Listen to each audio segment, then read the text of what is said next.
Mamita linda, ¿cómo le explicamos a las nuevas generaciones que el mismo estudio que creó peliculones fue el responsable de arruinar esas mismas obras maestras? Porque si hablamos de sacar secuelas baratas de mierda, Disney es, o al menos fue el experto. Así que como no tengo vida social, ni ganas de salir de mi cuchitril, yo, tu amigo el Checkson, hoy te traigo las 30 secuelas animadas de Disney de peor a mejor. Contando únicamente las secuelas en 2D, para que quede claro, Y la que se lleva el puesto como la peor secuela por su trama nula y por arruinar un clásico como lo es su película original se llama La Bella y la Bestia, el mundo mágico de Bella. Aquella majestuosa historia no tiene 2, sino 3 películas, porque también tomará en cuenta terceras partes. Y esta última es un compilado de 3 cuentos tan del orto que no se entiende cómo dieron luz verde a esto. El primero no es más que una confusión por una carta que escribieron unos putos libros al tratar de que Bella y Bestia se perdonen mutuamente. El segundo es sobre un malentendido entre Lumière y su novia que está celosa de Bella. Y el tercero es sobre un pájaro herido que siembra la discordia en el castillo porque a la bestia no le gustan las aves. ¡Qué argumento tan del asco! En pocas palabras, los 3 cuentos son aburridos, no solo por su trama, sino porque cada uno se alarga innecesariamente con giros mal escritos y forzados. Si te gusta la película original, mejor no veas esta cosa. Y de una vez te adelanto que tampoco veas el puesto 29, que es Tarzán y Jane, una película de la cual seguramente ni sabías, y no te culpo, porque no es que sea muy popular, comenzando con que tiene pinta de capítulo de serie barata, tanto por su animación como por su historia. Es que en realidad esta es una miniserie disfrazada de película, porque es una compilación también de 3 recuerdos de cómo Tarzán intenta encajar con las costumbres de Jane, quien por cierto es un personaje que pierde todo su encanto ya que su personalidad está demasiado caricaturizada al igual que todo en esta cinta. Sin olvidar que cada recuerdo es más aburrido que el anterior, pero si no está en el último puesto es porque al menos cada segmento tiene un poco de acción, lo que la hace menos aburrida que el último puesto. Y todo eso solo sirve para rellenar una historia en la que Jane quiere preparar una fiesta de aniversario para Tarzán. Quizás estoy siendo muy duro con esta película si tomamos en cuenta que no es la secuela directa, porque de esa hablaremos más adelante, pero no cambia el hecho de que es un mal producto. Además, aparte de casi enseñar el paquete, Tarzán todo lo hace con los pies. ¡Qué puto asco! Así que el puesto lo tiene merecidísimo. Mejor pasemos al número 28, que se trata de la otra película de Bella y su furro, titulada La Bella y la Bestia, una Navidad encantada. Y así como suena, esto no es más que un especial de Navidad, pero mal hecho, porque aquí todo está caricaturizado si lo comparamos con la primera película. Te lo resumo, Bella quiere preparar una fiesta de Navidad y a la bestia no le parece porque no le gusta la Navidad. En serio, bestia, deja de reventar tanto las pelotas, por favor. En general, la historia es mala y anticlimática, y más porque cuenta con un villano tan de la mierda que es el músico del castillo que fue convertido en órgano y su única motivación es separar a la Bella y a la bestia porque así este último le pone a tocar música y solo así se sentirá importante. Y ni siquiera es él el que lo separa, sino que manda a otro sujeto a hacerlo, lo que le quita aún más seriedad a su personaje que se nota que está incluido solo porque a huevo querían meter un villano. Y lo más horrible de esta película es ver cómo arruinan el momento en el que el príncipe es convertido en bestia. Mejor echémosle un vistazo al puesto 27. La Sirenita 3, los comienzos de Ariel. Ok, esta película me generó grandes expectativas porque el inicio es brutal, mostrándonos la muerte de la mamá de Ariel por parte de los humanos, lo que a su vez explica mucho mejor el temor y odio que tiene el rey Tritón hacia esta especie. Pero inmediatamente se vuelve una película tan básica que la palabra básica se queda corta, en serio. Porque tiene una trama tan pero tan simple que se vuelve demasiado aburrida para el espectador. En serio, yo estaba rogando para que ya acabara y luego recordé que nadie me obligó a hacer esto y que yo soy el imbécil. Aún así me pude fijar que lo único bueno de la película es explorar más las personalidades de las hermanas de Ariel. Porque después la subtrama es ver cómo esta tipa se quiere convertir en la mano derecha del rey tratando de quitarle su puesto a Sebastián. Para ser honestos, cuando vi este personaje creí que se trataría de Úrsula y que explorarían cómo y por qué fue exiliada. Porque hasta agarrarse de la historia de la villana principal hubiera servido más que lo que nos dieron. Además, aquí el conflicto principal es que a Tritón le desagrada la música desde que murió su esposa, y Ariel está de rompehuevos como en la primera película. Pero esta vez en vez de querer piernas para seducir príncipes, quiere que haya música en el reino. De verdad que nunca voy a entender las películas con personajes cuyo problema es que no les gusta la música. Argumento más del carajo no hay. Mejor pasemos de una vez al puesto 26. Atlantis 2, el regreso de Milo. Mira, yo ya perdí la cuenta de las veces que he escuchado que Atlantis no fue bien valorada en su tiempo. Entonces, ¿por qué chingados le haces una secuela a una película así? Comencemos diciendo que la película original en todo momento es un constante "ah caray, ya se me paró la verga", y en esta nada de nada. Ok, ya en serio, esta película se pasa de aburrida porque no se entiende cuál es la trama como tal. Todo es un revoltijo entre criaturas, antagonistas y peligros que con un poco que te distraigas ya perdiste el hilo de la historia. Y pues lo único destacable es que le dan más tiempo en pantalla y por lo tanto protagonismo al resto de los personajes, lo que hace que la película no parezca insufrible, pero sí aburrida como dije hace unos segundos. Por eso tiene el puesto 26. Y en el puesto 25 se encuentra La Dama y el Vagabundo 2, Las Aventuras de Scamp. Una película que si bien tiene un romance no tiene nada que ver con el título, porque el prota es el hijo de Reina y Golfo, que dicho sea de paso es un caemal de mierda con el que tratas de empatizar, pero simplemente es imposible. En pocas palabras, es como un niño malcriado que sueña con vivir en las calles y no en una casa con comodidades. Por vida de Dios, hasta te bañan, ¿qué más querés? ¿Que caguen por ti? Y cuando por fin se escapa de casa, se topa con el perro antagonista de mierda que se siente amenazado por la presencia de un cachorro. Hazme el favor. Y no conforme con eso, se sacan que era un amigo de Golfo que está resentido desde que se enamoró de Reina. O sea, ¿te molesta que tu amigo se haya ido con una chica y no se haya quedado contigo? No sé, pero esto hubiera quedado mejor si al menos lo hubieran presentado o siquiera mencionado en la primera película, que de por sí cuenta con una historia bastante simple, y esta por el contrario la saturan de muchas cosas, de las cuales la que está más o menos bien desarrollada es la relación entre Scamp y Angela. Pero sin duda el mayor pecado de esta película es cómo arruinaron la icónica escena del espagueti. Sí, mejor no hubieran puesto esa escena. Ahora dejemos de hablar del mejor amigo del hombre para hablar otra vez del mejor amigo del hombre, con 101 Dálmatas 2, una nueva aventura en Londres. Y qué perro coraje le tengo a esta película por arruinar una de mis favoritas de Disney. Para mí la primera parte es una obra maestra a pesar de los trazos sucios por la técnica de animación que utilizaron en aquellos años.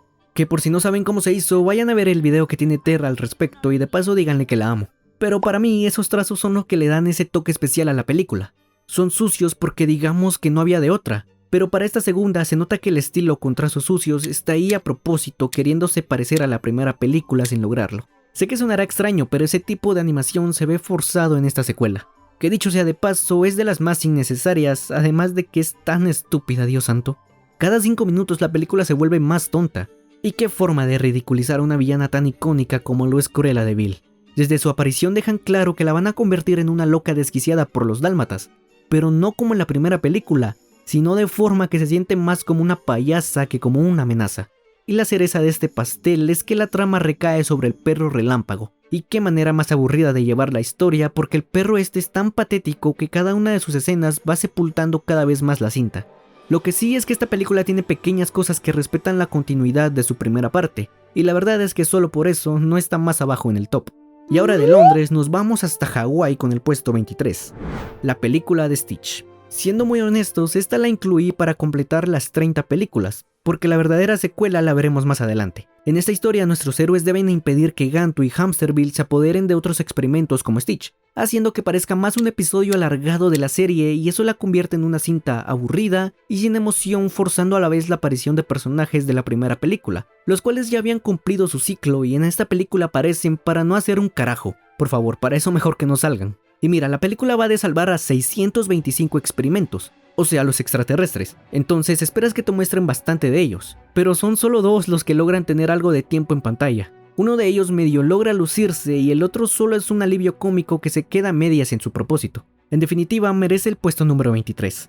Y para el siguiente puesto solo es necesario meternos al agua para echarle un ojo a La Sirenita 2, de Regreso al Mar. Aquí nuevamente caemos en lo mismo de crear un personaje que según siempre existió, pero que nunca fue mencionado antes para a huevo poder desarrollar la historia. En este caso es la hermana de Úrsula. Imagínate qué tan icónica fue la villana de la primera película que aún muerta sigue siendo quien acarrea con la secuela. Porque Úrsula en todo momento es mencionada, desde el inicio hasta el final de la película, volviendo a su hermana una sombra de su tiranía. Y aunque la villana de esta secuela no es del todo desperdiciada, termina de parecer que sí, porque la película es prácticamente la misma que la original. De verdad, no ofrece nada nuevo. Fíjate, la protagonista está jode que jode con querer ser diferente para poder estar en un ambiente distinto al suyo. Para ello acude a la villana que finge ser buena y la manipula para a su vez poder cobrar venganza. O sea, es prácticamente la primera película, pero con una sirena niña y una Úrsula delgada. Bah, de verdad que esto es otra secuela más que no vale mucho la pena. Mejor vámonos hasta Australia con el puesto 21. Bernardo y Bianca en Cangurolandia. Una película bastante meh en algunas cosas y en algunas otras sí está bastante a la altura. Lo digo entre comillas porque no es como que Bernardo y Bianca sea la gran cosa. Le tengo un gran cariño, pero no es que sea una gran obra maestra. Para empezar, esta secuela, al igual que la primera, es igual e incluso más creativa en cuanto a la forma en la que los animales tienen su propia civilización, o sea, los aeropuertos, redes de comunicación, etc. También es importante mencionar que el inicio es un poco lento, pero de forma necesaria, porque eso sirve para dar un buen contexto de por dónde irá la historia. Lo que la salva de no ser una pésima película es que cuenta con un villano decente, con motivos decentes. Y es que McLeach, al ser un cazador que captura a Cody para llegar a un animal valioso, tiene todo el sentido del mundo. Siento que destacaría más si fuera un villano en otra película. En cuanto a la trama, debo ser honesto, y es que las cosas se conectan fluidamente para que Bernardo y Bianca se enteren de todo y lleguen al rescate del niño. Que dicho sea de paso, Cody no genera un vínculo tan fuerte con los ratones como sí lo hace Penny en la primera película, y eso, aunque no lo creas, sí hace decaer un poco más el ritmo de la cinta. Pasemos ahora al puesto número 20, en donde está ubicada Leroy y Stitch. Otra de las películas que está en el top solo para rellenar espacios, y es que esta es la cuarta película de Lilo y Stitch, la cual es secuela directa de la película de Stitch, y si está más arriba que dicha película es porque tiene motivos. Esta cinta es consciente de que es una secuela con continuidad inmediata y va directo al grano. Todo ocurre luego de que los protas capturan a los 625 experimentos que mencionamos antes, y en esta sí que dan un mejor vistazo a estos primos de Stitch, dándoles incluso una participación heroica al final. Aquí, al contrario de la anterior película, sí hay un conflicto sentimental en la mayoría de personajes, cosa que sí funciona aunque opaque por momentos la trama principal. Y lo mejor de todo es que por fin nos dan una rivalidad entre Stitch y otro de los experimentos. ¡Y qué pedazo de experimento! Leroy es prácticamente la contraparte malvada de Stitch, pero más chetado y en color rojo como el mismísimo diablo. Dicha rivalidad le otorga más acción a la peli. Además, nos regalan la redención de Gantu, con eso te digo todo. En líneas generales, la película se siente muy fresca, capta la esencia de Lilo y Stitch, y a pesar de que el final se siente un poco anticlimático, eso no cambia el hecho de que es una película decente. Y hablando de películas decentes, vale la pena hablar del puesto 19. Y quizás te sorprenda un poco y me mandes por un tubo, porque se trata de El jorobado de Notre Dame 2. O como me gusta llamarla, Shrek, pero hecho con las patas. Esto porque la historia va de alguien que se siente poco agraciado y rechazado, tratando de encontrar el amor. Ese es el núcleo de la historia, pero también ese es el problema, porque toda la película es una relación forzada solo para que Quasimodo pueda estar con alguien luego de no poder quedarse con Esmeralda. Eso es lo que refleja esta película. Además de que Madeline, el interés romántico del prota, cuando lo ve por primera vez se caga de miedo y luego cambia de opinión de la nada solo porque ve que es una buena persona, haciendo que no tenga sentido ni desarrollo su romance. Y para rematar, nos dan un villano tan patético que no es ni la uña de Frollo. Y sinceramente, si digo que para mí es una película decente es porque no esperaba nada de ella, pero pues no me pareció del todo aburrida, o al menos logró entretenerme un poco. Caso similar con el puesto 18, Pocahontas 2, Encuentro de dos mundos. En esta historia, Pocahontas debe actuar como embajadora de su pueblo en Inglaterra tras la supuesta muerte de John Smith, lo que abre paso a una nueva relación con John Rolfe, y responde en cierta medida a la pregunta de qué hubiera pasado con Pocahontas si hubiera aceptado irse con John Smith a Inglaterra, lo que hace que no sea del todo innecesaria. Pero es una secuela con potencial desperdiciado, porque la historia tiene sus cosas buenas, pero se siente que pudo haber dado para más. De hecho, la película comienza bien, pero poco a poco se va yendo en picada. El triángulo amoroso entre Pocahontas, John Smith y John Rolfe, aunque comienza tarde, se va construyendo de manera sólida desde el inicio. Pero al final John Smith decide dejarle el camino libre a Pocahontas de una manera algo ilógica, como si su romance en la primera película no hubiera tenido peso emocional alguno, sintiendo que la nueva relación entre Pocahontas y John Rolfe está demasiado forzada a pesar de que convivieron en toda la película. En cuanto al villano, bueno, Radcliffe en la primera película no fue la gran cosa y aquí no es muy diferente. Solo mete cizaña con sus mentiras, pero nada más. Por eso es que digo que es una secuela con potencial desperdiciado, lo que la hace decaer hasta este puesto, quedándose atrás de Tarzán 2. Una secuela curiosa, por querer explorar la niñez del protagonista y su dilema de no poder encajar en el mundo de los gorilas. El problema para mí con esto es que no hay sorpresa en nada, porque ya sabemos que Tarzán logró encajar y vivir entre simios como un simio. Esta película trata de ser sentimental, pero no lo logra mucho porque, como dije, lo sucedido en la primera película es un spoiler de todo, haciendo que no conectes completamente con el conflicto del prota, y si bien la secuela es consciente de que debe incluir nuevos personajes, estos están tan de la mierda que no te generan nada más que desesperación, volviendo la película quizás no aburrida, pero sí un poco estúpida por momentos, y con unas conveniencias de guión tremendas. Sé que en verdad a muchos les gusta esta película, pero para mí está entre las secuelas decentes. Mejor dime tú, ¿qué opinas de Tarzán 2? Mientras lo comentas aquí abajo, viajaremos de la selva hacia el Medio Oriente con el puesto 16, Aladdin y los 40 ladrones, o sea, Aladdin 3. Y bueno, a pesar de ser un cierre decente para la trilogía, esta película peca de predecible en todo. Porque la primera escena muestra al rey de los ladrones y unos minutos después Aladdin comienza a hablar sobre su padre muerto y con eso ya sabemos que su papá en realidad está vivo y es el líder de los 40 ladrones. Yo no sé qué es lo que esperaban con este supuesto plot twist. De igual forma nos quieren hacer creer que el ladrón que traiciona al líder ha muerto cuando se sabe perfectamente que va a sobrevivir para vengarse después. Además tiran a la mierda el desarrollo que tuvo Iago en la segunda película al convertirlo de nuevo en alguien que se deja llevar por su ambición, algo que exploraremos cuando lleguemos a esa película. Lo que sí es que me gustó eso de que Aladdin en ningún momento va a huir con su padre a pesar de ayudarlo a escapar, y mejor dará la cara por sus actos, algo que de nuevo es muy predecible, y por eso ni siquiera es esto lo que salva la película, sino que es el genio el que acarrea con todo, y se la rifa al mostrar muchas referencias a otros personajes de la compañía. En pocas palabras es un cierre decente, pero que pudo ser muchísimo mejor. Es por eso que pongo esta tercera entrega de Aladdin en este puesto. Y para inaugurar la mitad del ranking, El Zorro y el Sabueso 2. De nuevo, otra secuela contando lo que no vimos en la juventud del protagonista. O mejor dicho, de los protagonistas. La película original, como recordarás, es bastante seria y hasta triste por el conflicto entre ambos protas, desde que se conocen hasta que se reencuentran, y en esta segunda película en un inicio pareciera que quieren tomar el mismo rumbo, hasta que la trama llega a la feria, en donde todo se va al carajo porque la historia se vuelve más cómica y absurda a comparación de la primera. Y es por el grupo musical ese que separa al zorro y al sabueso, que sinceramente se me hace un poco estúpido. Quizás por eso el conflicto central se siente bien, aunque un poco extraño. Y eso sí, la relación de los protagonistas por momentos se ve opacada por la separación entre Cash y Dixie, los líderes de dicha banda.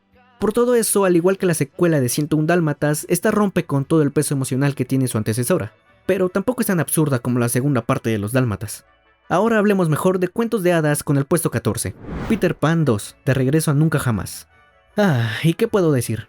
Esta secuela es bastante meh, al igual que su primera parte, porque para mí Peter Pan no es de lo mejor que ha creado Disney, así que con una película creo que bastaba. Pero bueno, ya fue, ¿qué se le va a hacer? En esta segunda película la personalidad del protagonista cambia radicalmente, algo que muestra por lo menos el cambio que tuvo la presencia de Wendy en su vida. Aquella niña de la película original ahora es una adulta que obviamente no puede ir al país de Nunca Jamás, y en su lugar va su hija Jane, aunque secuestrada por Garfio, algo genuinamente entretenido porque Jane, que se resiste a creer en estas fantasías, logra verlo todo con sus propios ojos gracias al villano. Y Garfio no es que no destaque como en la primera película, lo que pasa es que tampoco se supera. De hecho, usa la misma estrategia que en la primera parte, engañar a base de chantajes a alguien para poder capturar a Peter Pan prometiendo no hacerle daño. Sin mencionar que esta película tiene canciones que tratan de conectar emocionalmente, quedándose a medias en ese camino. Y lo más destacable de esta secuela es la llegada de Garfio y su tripulación a casa de Jane. Joder, mira qué bellísimo se ve ese barco en la oscuridad. Pero ahora mejor pasemos de Cuentos de Hadas a algo un poco más realista, porque en el puesto número 13 se encuentra Bambi 2, una secuela similar a la del Zorro y el Sabueso, pero hecha de mejor manera, porque esta historia ocurre en la niñez que no nos muestran de Bambi en su primera película, y esta secuela ocurre inmediatamente después de que el prota pierda a su madre quedándose a cargo de su padre temporalmente en lo que encuentra una madre sustituta. Y solo eso ya te deja claro que el padre de Bambi es un ojete y a lo largo de la película van reforzando eso, haciendo que el pequeño ciervo no se sienta suficiente. Porque no hay nada peor que crecer con un padre frío que quiere que seas como él desde pequeño, y eso es lo que logra hacer que empatices con Bambi durante toda la cinta, agregando además que tiene que lidiar con la reciente muerte de su madre, porque repito, todo esto ocurre inmediatamente después de aquel traumático suceso. Sin duda, esta es una película que trata de igualar el mismo tono sentimental que su antecesora, y aunque no lo logra del todo, sí que hicieron un buen trabajo. Ahora, una curiosidad así bien curiosa. Cuando estaba escribiendo esto, comenzaron a sonar juegos pirotécnicos. ¿Y sabes en dónde se inventó la pirotecnia? Exacto, en China, en donde ocurre la siguiente secuela, Mulan 2. Una película más que decente, pero que no logra estar a la altura. Para empezar, arruinan a Mushu convirtiéndolo en un ojete que piensa solo en sí mismo, al querer arruinar el compromiso en matrimonio entre Mulan y Shang, dándole protagonismo de más y con eso llenando la película de una comedia excesiva. Esa historia junto con la de las princesas enamorándose de los guardias te confunde, porque llega un punto en el que no sabes ni cuál es la trama principal. Aparte de que cuando Mushu por fin logra separar a Mulan y Shang, lo hace de una forma tan forzada desatando un conflicto bueno, pero de una forma muy ridícula y casi sin sentido, volviendo de la nada a Shang el antagonista así porque sí. Lo que destaco de esta secuela es que la esencia de Mulan sigue siendo la misma, una muchacha fiel a su pensamiento dispuesta a romper las reglas si es necesario. En términos generales, esta secuela comete muchos errores que la primera película no, pero lo hace de una forma en la que al menos logra ser entretenida, lo que la coloca por detrás de Tierra de Osos 2.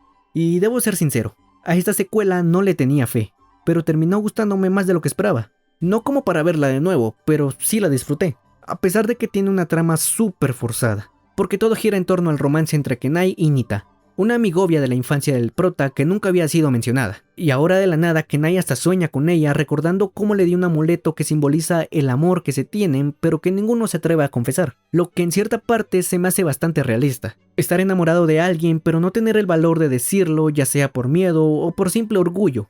Es algo que a todos nos puede pasar y por eso es que puedes conectar fácilmente con la historia de estos dos. Agarrándose de eso, la película no va tomando un rumbo perfecto, pero sí bastante bueno. Porque se renota que ambos se tienen ganas, pero no puede pasar nada porque uno es oso y la otra un humano. Por eso mientras buscan destruir el amuleto ese, ambos van desarrollando ese amor que ya existía, sin dejar de lado que la relación entre Koda y Kenai se ve afectada por un sentimiento bastante lógico, porque los Esno se siente desplazado por la presencia del interés romántico de su hermano mayor. Lo que sí no me gustó para nada es que se aprovechan de más del tema del misticismo que abarcan desde la primera película para conveniencia de la historia. Aquí se siente a leguas que no agarran la cosa de los espíritus para dar un mensaje, sino que lo usan como trucos de magia para hacer que todo se logre conectar entre sí. Y hablando de magia, entremos de lleno al top 10 con Aladdin 2, El regreso de Jafar.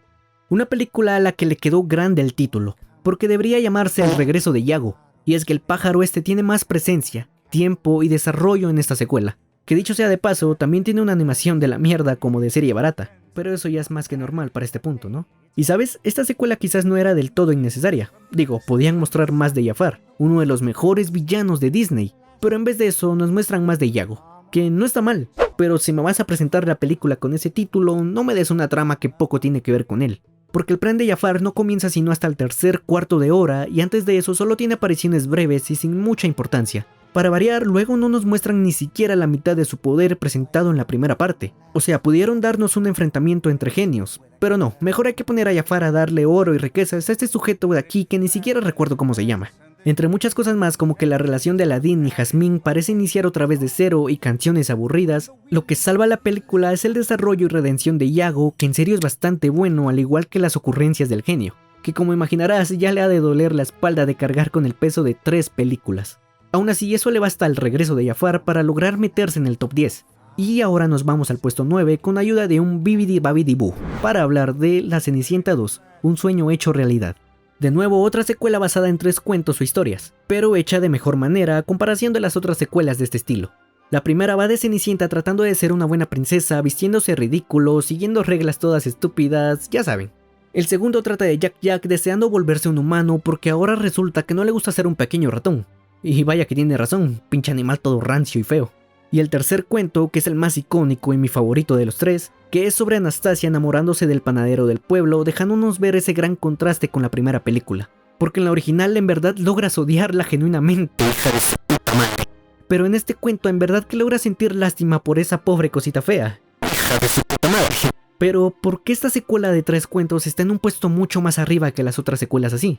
Por la sencilla pero poderosa razón de que aquí cada cuento es mejor que el anterior, y en cada uno de ellos ofrecen un mejor vistazo a los conflictos de varios personajes, desde la protagonista hasta personajes secundarios importantes de la película original. Pero, al ser varias historias dentro de una historia principal, no tiene el tiempo suficiente para desarrollar con calma ni las tramas ni los personajes. Y es que este es el problema con este tipo de secuelas de 3 historias, aunque esta al menos lo logra a medias. Y eso para una película que pareciera que está compuesta a puros capítulos de serie ya es mucho. Por eso es que La Cenicienta 2 es la mejor secuela de este estilo. Pero no la mejor de todas, porque aún nos faltan más películas. Así que pasemos al puesto número 8 con El Rey León 3, Hakuna Matata, que en realidad es El Rey León 1,5. Y esa estupidez es porque esta película nos cuenta la vida de Timón y Pumba y cómo estuvieron involucrados indirectamente en la primera película. Debo decirles la verdad, esta película me encantaba de niño, incluso más que la primera. Pero luego viéndola con otros ojos y comparándola con las demás secuelas, debo decir que es un poco mediocre. El chiste de esta película es darle más protagonismo a los alivios cómicos de la primera película, algo que con Timón y Pumba nunca ha salido bien, ni en su serie ni en esta cinta. Y es que creo que a veces los personajes secundarios buenos deben quedarse como eso, como personajes que agreguen algo a la historia y no que se roben la historia. Y el mayor pecado de esta película, como dije, es hacernos creer que Timón y Pumba siempre estuvieron presentes en todos los hechos del Rey León 1, echando a perder así el canon de la que para mí es la mejor película de Disney. Y lo que termina de enterrarla es el hecho de que todo es una película dentro de la misma película. Lo que sí es que es bastante divertida, y aunque suene contradictorio, no es nada aburrida. Además, como dije, tiene la intención de darle un poco más de desarrollo a la historia de estos dos personajes tan icónicos, mostrándonos a la vez los orígenes del Hakuna Matata, haciéndonos ver que esta filosofía de vida no nace de alguien que siempre fue despreocupado, sino de alguien que siempre se sintió excluido, poco querido y que decidió buscar su propio camino teniendo miedo en el proceso, pero encontrando al final lo que siempre quiso de la manera que quiso. Es por eso que esta tercera película falla en gran medida en querer explorar la vida de dos personajes tan populares y queridos, pero que aún con esas falencias encuentra la manera de hacernos pasar un buen rato y sobre todo transmitir su propósito. Dicho esto, nos vamos de la sabana para caer directamente en Perú con Las locuras de Kronk. Una película bastante estúpida, pero ese es precisamente su propósito, ser una comedia absurda.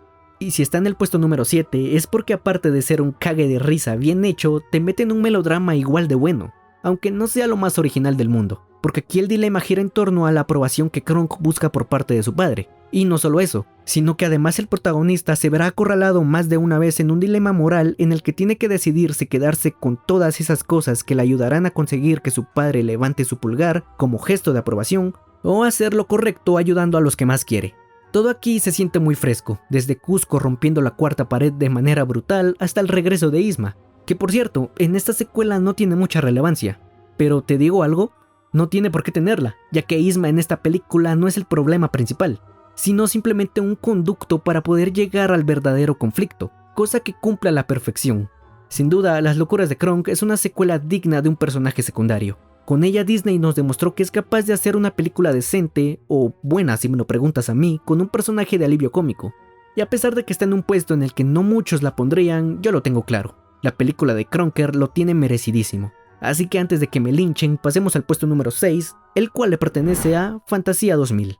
Y a esta película, aunque uno no quiera, sí que es necesario compararla con su antecesora, porque Fantasía es la obra maestra por excelencia de Disney, algo hecho por amor al arte y que innovó por completo el mundo de la animación. Y Fantasía 2000, por el contrario, no es para nada innovadora, es más bien un intento de replicar dicha obra maestra, logrando como resultado una secuela que no es mala, simplemente es que la vara estaba demasiado alta.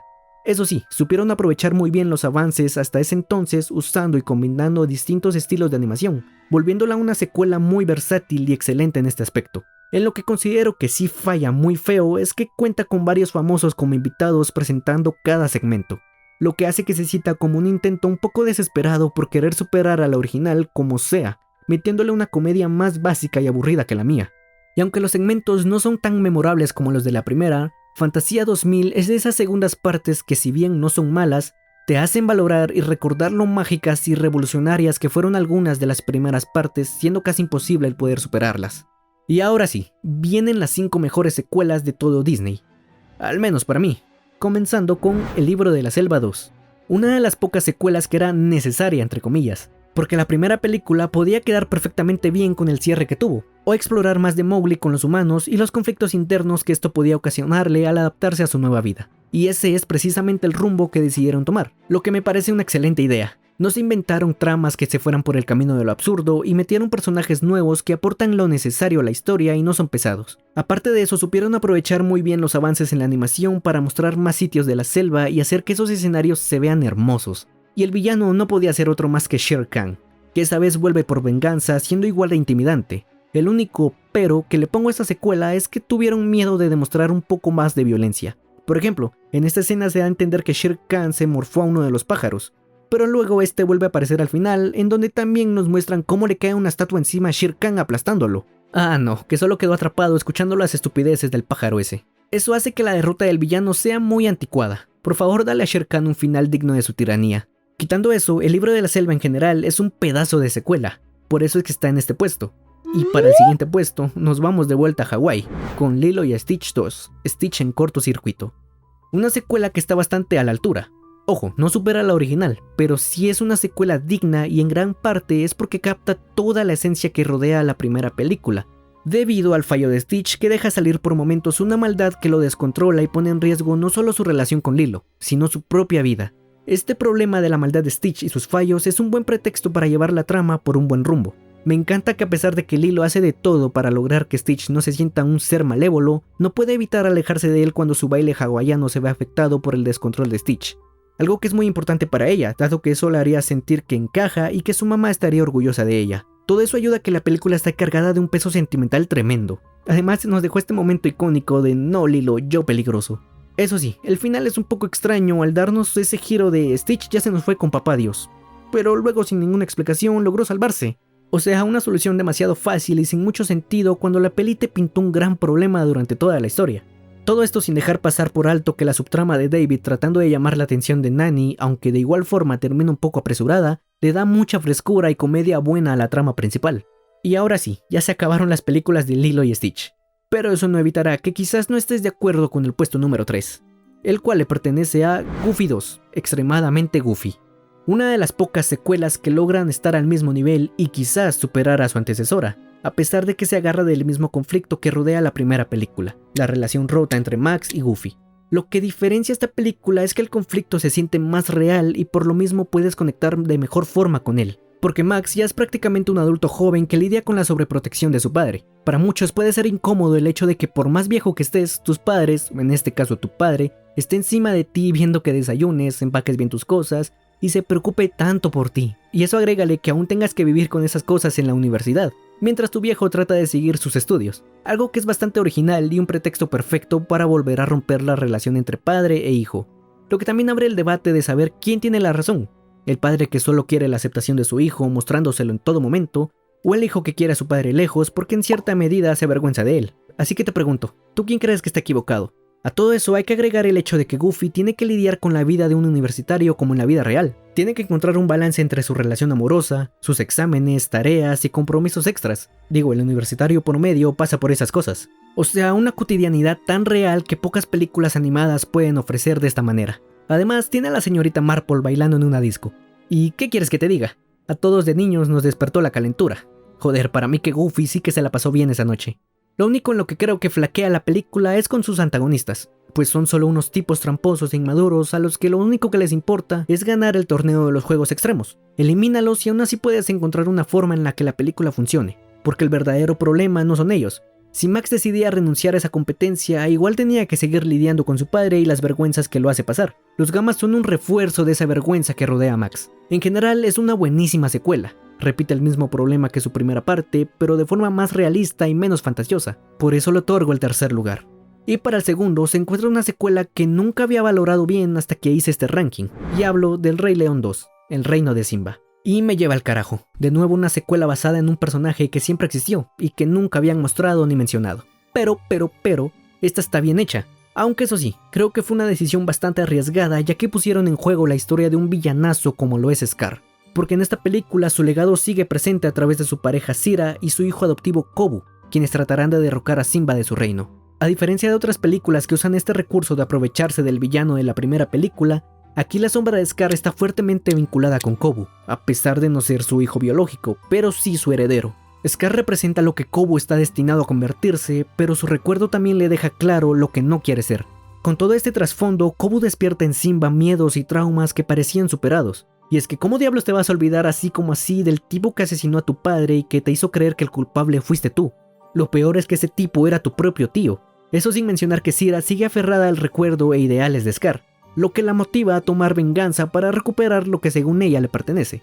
Es por eso que seguir usando indirectamente a Scar como villano en esta película funciona de manera espectacular, haciéndote sentir que la historia fluye de manera natural y orgánica respecto a la primera película.